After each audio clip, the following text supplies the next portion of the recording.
दौड़ क्या हो? क्या हुआ? ब्रू के 10 रुपीज सैशे में 33% एक्स्ट्रा।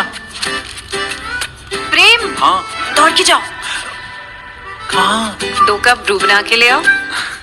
ब्रू के 10 रुपीज सैशे में अब 33% एक्स्ट्रा। दौड़ के चाहिए।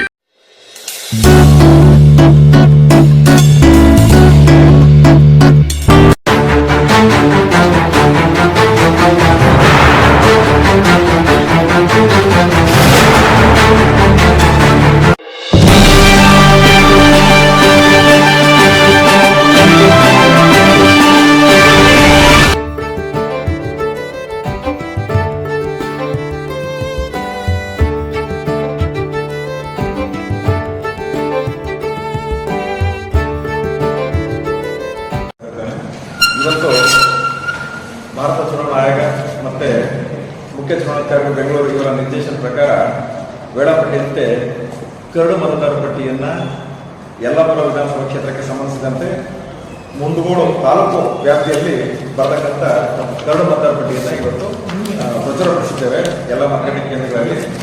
ಆ ಪ್ರಕಾರವಾಗಿ ಒಟ್ಟು ಮತದಾರರು ಸುಮಾರು 78,428 ಇದ್ದಾರೆ. ಅದರಲ್ಲಿ ನಾವು ಮ್ಯಾಪಿಂಗ್ ಮಾಡಿದ್ದು ಶೇಕಡ 90.65% ಆಗಿತ್ತು. 71,107 ನಾವು ಮ್ಯಾಪಿಂಗನ್ನು ಮಾಡಿದ್ವಿ. ಸೊ ಮನವರೆ ಬೇಡಿಯನ್ನು 36ರಿಂದ 17-8ವರೆಗೂ ಸಹ ನಾವು ನಡೆಸಲಾಗಿದೆ. ಸೊ ಆ ಅವಧಿಯಲ್ಲಿ ಸಹ ನಾವು ಅನೇಕ EFRಗಳನ್ನು ವಾಪಸ್ಸು ನಾವು ಸ್ವಲ್ಪ ಪಡೆದಿದ್ದೇವೆ. ಆಮೇಲೆ ಅದರ ಜೊತೆಗೆ 1,200ಕ್ಕಿಂತ ಹೆಚ್ಚಾಗಿ ಇರ್ತಕ್ಕಂಥ ಮತದಾರರನ್ನ ನಾವು 7 ಮತಗಟ್ಟೆಗಳನ್ನು ರ್ಯಾಷನಲೈಸೇಷನ್ ಪುನರ್ ವಿಂಗಡಣೆ ಮಾಡಲಾಗಿರುತ್ತೆ. ಸೊ 7 ಮತಗಟ್ಟೆಯನ್ನು ಮಾಡಿದ್ದೇವೆ.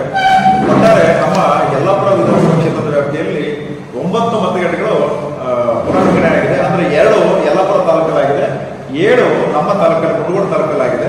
ಸೊ ಆ ಕಾರಣದಿಂದ ಮೊದಲು 97ರಿಂದ 187 ನಮ್ಮಲ್ಲಿ ಇರ್ತಿತ್ತು ಸೀರಿಯಲ್ ನಂಬರ್ ಮತಗಟ್ಟೆದು.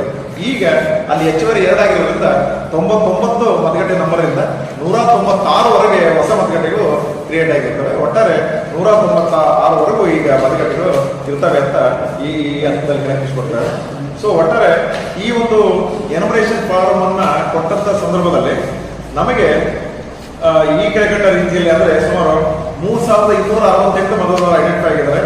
ಜೊತೆಗೆ 3,424ರಷ್ಟು ಮತದಾರರು ಶಾಶ್ವತ ವಲಸೆ ಹೋಗಿರೋ ಬಗ್ಗೆ, ಜೊತೆಗೆ ಒಂದಕ್ಕಿಂತ ಹೆಚ್ಚಾಗಿ ಅಂದರೆ ಒಂದೇ ಕ್ಷೇತ್ರ ಇರ್ಬೋದು, ಬೇರೆ ಬೇರೆ ಕ್ಷೇತ್ರದಲ್ಲಿ ಮತದಾರ ಪಟ್ಟಿಯಲ್ಲಿ ಹೆಸರು ಈಗ ಆಲ್ರೆಡಿ ಇರೋದ್ರಿಂದ 629 ಮತದಾರರು. ಈ ರೀತಿಯಲ್ಲಿ ಒಟ್ಟಾರೆ ಸುಮಾರು 7,321 ಮತದಾರರನ್ನ ಕೈ ಬಿಡೋಕ್ಕೆ ಬಿಟ್ಟಿದ್ದಾರೆ. ಸೊ ಅದೇ ರೀತಿಯಲ್ಲಿ ಹೊಸ ಮತದಾರರ ಪಟ್ಟಿ ಬಗ್ಗೆ ನಾನು ಈಗಾಗಲೇ ಹೇಳಿದ್ದೇನೆ. ಒಟ್ಟಾರೆ ನಮ್ಮಲ್ಲಿ ಮೊದಲು ಈಗ ಒಟ್ಟು ಮತಗಟ್ಟೆ 98 ಆಗಿದ್ದಾವೆ. ಈಗ 2ನೇ ಹಂತದ ಒಂದು ಪ್ರಕಟಣೆ ನಡೀತಾ ಇದೆ. ಈ ವಿಚಾರವಾಗಿ ಸೊ ದಿನಾಂಕ 24/8/2026ರಿಂದ ದಿನಾಂಕ 23/9/2026ವರೆಗೆ ಹಕ್ಕು ಮತ್ತು ಆಕ್ಷೇಪಣೆಗಳು ಅಂದ್ರೆ ಏನು ನಾವು ಕರಡು ಮತದಾರರ ಪಟ್ಟಿಯಲ್ಲಿ ಪ್ರಚುರಪಡಿಸಿದ್ದೇವೆ, ಇದರಲ್ಲಿ ಏನಾದರೂ ಆಕ್ಷೇಪಣೆ ಇದ್ರೆ ಮತ್ತು ಹಕ್ಕನ್ನು ಚಲಾಯಿಸೋದಕ್ಕೆ ಅವಕಾಶ ಇರ್ತಂದ್ರೆ 24/8 ಅಂದ್ರೆ ಈ ದಿನದಿಂದ ಮುಂದಿನ ತಿಂಗಳು 23/9/2026ವರೆಗೆ ತಾವು ಅಬ್ಜೆಕ್ಷನ್ ಮತ್ತು ಕ್ಲೈಮ್ಸ್ ಅನ್ನು ಕೊಡಕ್ಕೆ ಸಾರ್ವಜನಿಕರಿಗೆ ಅವಕಾಶ ಇದೆ.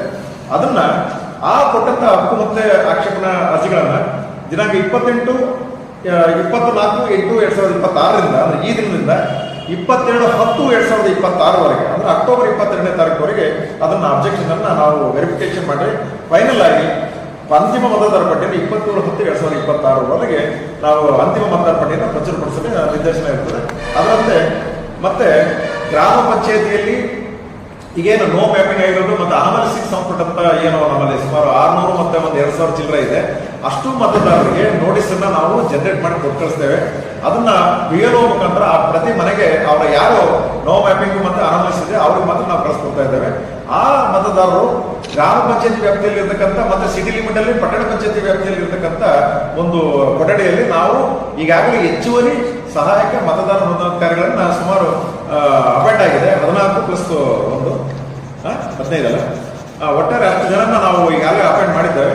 ಅಷ್ಟು ಜನರು ಈ ಒಂದು ಹಿಯರಿಂಗ್ ಮಾಡ್ತಾರೆ. ಅಂದ್ರೆ ಚುನಾವಣೆ ಏನು ನೋಟಿಸ್ ಕೊಟ್ಟಿರ್ತೇವೆ ಅವರು ದಾಖಲಾತಿಗಳನ್ನು ಸಬ್ಮಿಟ್ ಮಾಡಬೇಕಾಗತ್ತೆ. ಯಾರು ಈಗ ನೋ ಮ್ಯಾಪಿಂಗ್ ಮತ್ತೆ ಇವರು ಇದ್ದವರು ಅನಾಮಲಿಸ್ ಇದ್ದವರು ಈಗ 1787ಕ್ಕಿಂತ ಮುಂಚೆ ಏನಾದ್ರು ಅವ್ರು ಭಾರತದಲ್ಲಿ ಜನಿಸಿದ್ರೆ ಅವರು ಸ್ವಂತಕ್ಕೆ ಇರತಕ್ಕಂಥ ಒಂದು ದಾಖಲೆಯನ್ನು ಕೊಟ್ಟರೆ ಸಾಕಾಗುತ್ತೆ. ಆಮೇಲೆ 1787ರಿಂದ 2/12/2004 ಇರ್ತಕ್ಕಂಥವರು ಸ್ವಂತಕ್ಕಿರ್ತಕ್ಕಂಥ ಒಂದು ದಾಖಲೆ ಮತ್ತು ತಂದೆ ಅಥವಾ ತಾಯಿಯವರ ಒಂದು ದಾಖಲಾತಿಯನ್ನು ನೀಡಬೇಕಾಗತ್ತೆ. 2/12/2004 ನಂತರ ಹುಟ್ಟಿದ್ರೆ ಅವ್ರ ಸ್ವಂತಕ್ಕೆ ಇರತಕ್ಕಂಥ ಒಂದು ದಾಖಲಾತಿ ಕೊಡಬೇಕಾಗತ್ತೆ. ಜೊತೆಗೆ ತಂದೆ ಮತ್ತೆ ತಾಯಿ ಇಬ್ಬರಿಗೂ ಸಹ ಸಂಬಂಧಪಟ್ಟವನ್ನ ದಾಖಲಾತಿಯನ್ನು ಕೊಡಬೇಕಾಗತ್ತೆ. ಈ ದಾಖಲಾತಿಗಳಲ್ಲಿ ಸುಮಾರು 11+1 ಅಂದ್ರೆ 11 ದಾಖಲೆಗಳನ್ನ ಸೂಚನಾತ್ಮಕ ದಾಖಲೆಗಳ ಪಟ್ಟಿ ಅಂತ ಆಯೋಗ ಹೊರಡಿಸಿರುತ್ತೆ. ಜೊತೆಗೆ ಒಂದು ಆಧಾರ್ ದಾಖಲಾತಿಯನ್ನ ಅದು ಐಡೆಂಟಿಟಿ ಮಾತ್ರ, ಅಂದ್ರೆ ಗುರುತಿನ ಚೀಟಿಗೋಸ್ಕರ ಅಷ್ಟೇ ಮಾತ್ರ ಅದನ್ನ ಮಾಡ್ತಾ ಇದ್ದಾರೆ.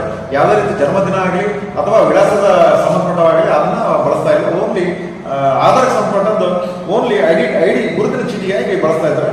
ಇವುಗಳನ್ನ ಸಂಬಂಧಪಟ್ಟಂತ ಹೆಚ್ಚುವರಿ ಸಹಾಯಕ ಮತದಾರ ನೋಂದಣಿಕಾರಿಗಳಲ್ಲಿ ನಮೂನೆ 6 ಜೊತೆಗೆ ಇವು ಕೊಡಬೇಕಾಗತ್ತೆ.